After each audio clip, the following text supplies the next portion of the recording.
Jing dim jong nga trai to sim Rebban yay kalin tihim Kismi jong nga baroh pa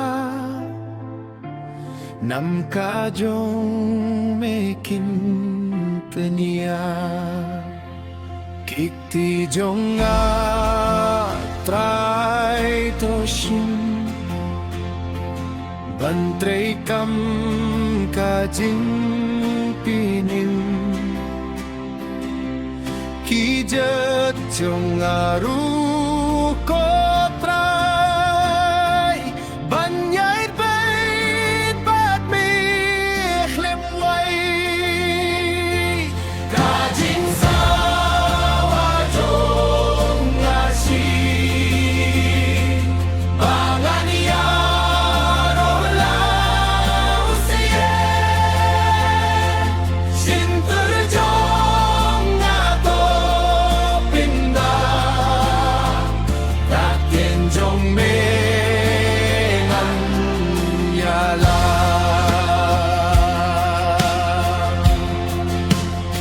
Spaka jong nga trai to shin Doh nu jong nga kam skill kin Jing nang jong nga pin dong kam Ban pin kin ti ula kanam Ka jong nga trai to shin To pin do ka jing long rin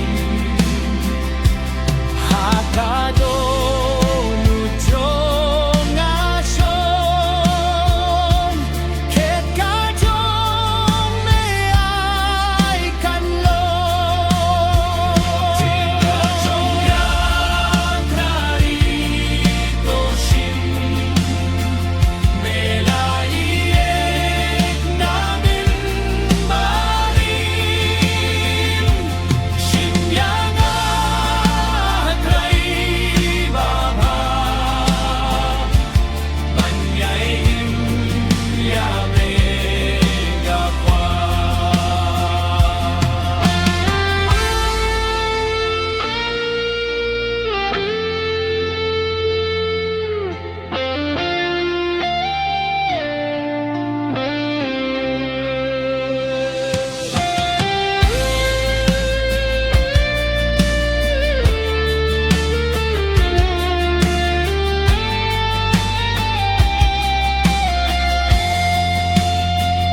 Jingye jong nga trai to shin Melait naman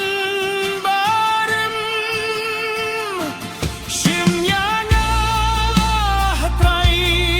baba Banyay im yame